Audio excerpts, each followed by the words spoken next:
Yo, what's going on, guys? Today we're going to be talking about the Catharsis. I think that's how we pronounce it, Catharsis. This is Sooma's rare weapon. The way this weapon works is kind of interesting and kind of crappy at the same time. It's basically the way it works. It has two different fire modes. So you have one fire mode, which is to actually shoot your weapon and do damage.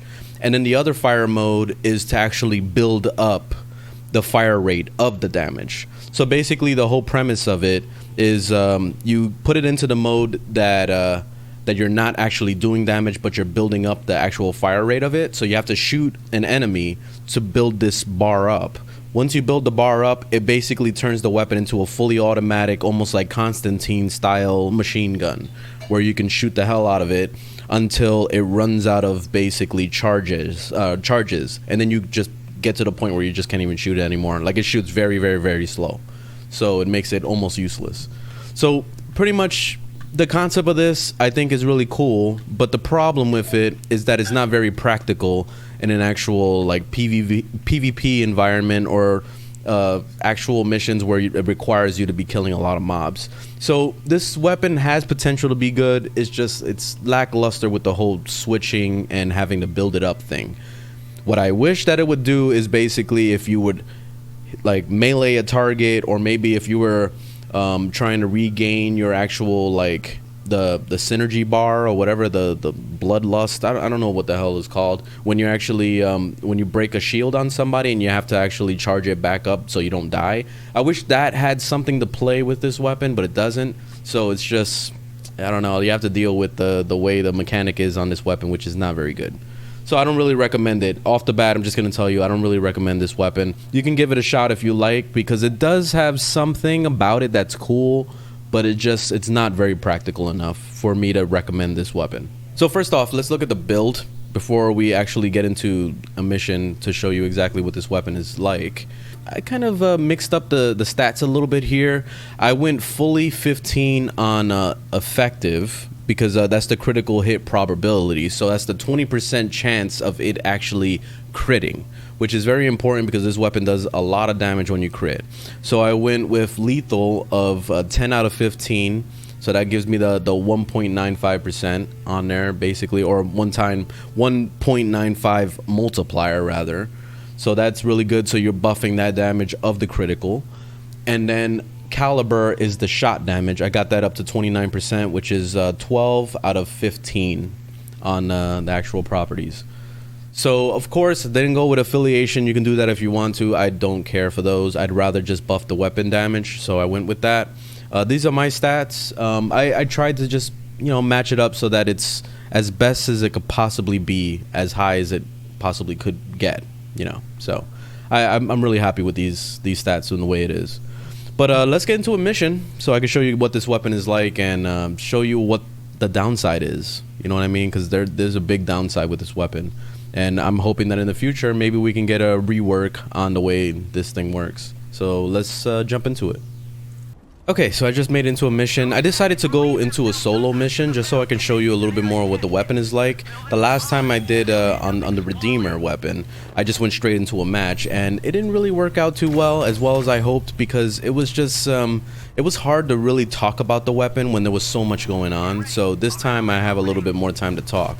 So basically, right off the bat, you have the actual shooting, the damage of it. You see how slow it is? So basically that's the way it is normally. And then what you do is you're going to use the alternative fire mode to build up the fire rate of it. Oh my god, come on. Well, I guess distractions are going to happen regardless. Alright, so building up the actual damage, let's switch over to the secondary fire mode. It puts it in like a gem or whatever. This doesn't actually do damage, and the only way to build it up is to shoot the enemy. Oh, come on, man. Yo, can't you see I'm doing a demonstration? Sit down. Alright, so you basically shoot it and you'll fill the bar. You see this filled to maximum now. So now I'm going to switch over to the actual fire mode, and it's gonna basically turn the weapon almost into a Constantine style. What the hell was that? Did it just punch the olive out of me? That's crazy. So eventually you're gonna run out of the charge, and then you see it's shooting full blast up until about half, and then it goes into like a slower version, and then it gets very, very slow. You see, and then you just have to deal with the way it is. The nice thing about this weapon though is that you don't have to reload. There's no reloading on this, so that's really good. So you can basically just shoot it whenever the hell you want. You don't have to worry about ever reloading. So that's the plus side to it. But the downside is that you have to build up this fire rate, and this is the only way to really make it shine. Because otherwise it's pretty lackluster, especially when you're fighting against high MMR mobs.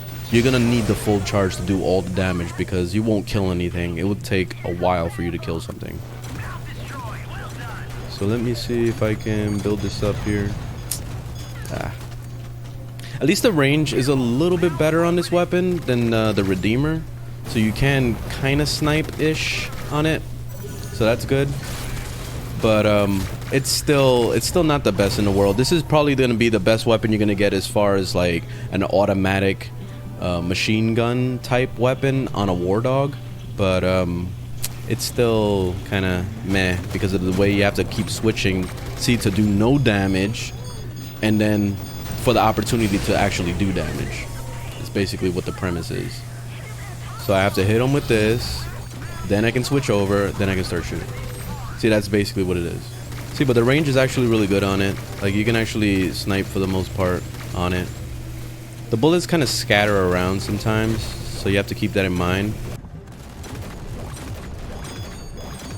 So you build it up, then you just shoot the shit out of whatever you're trying to shoot. But you know, the biggest downside to that, especially when you're fighting an antagonist or you're playing as an antagonist, you're gonna have to build that up, and you can't shoot your teammate for the Bloody Mary, for example, on Doldrin. You can actually headshot your teammate and then build up the damage from it. If we had something like that with this weapon, it would make it a hell of a lot better. Because right now, with the way this works, it just sucks. Like, especially playing as an antagonist, you're gonna have to shoot somebody which is alerting them. You don't want to alert somebody, you want to get them by surprise, and you can't get them by surprise at all with a weapon like this. So this is the biggest downside to this, is that you have to swap, do no damage for a couple shots, and then you do damage, you know. So but anyway, that's the weapon. Hope you guys enjoyed the video. Let me know in the comments what you think of this, because it has potential to be good. It just, I don't know, man. Like, it's just missing, you know, the ability to be able to really use this weapon to its fullest. You know, so if there was a way to build up that meter without having to shoot somebody, then that would be so much better. Like, even if it was just like meleeing somebody would like fill the meter, that would be nice too. Like, I'll take that. But anyway, that's the video. Hope you guys enjoyed it. Later, guys.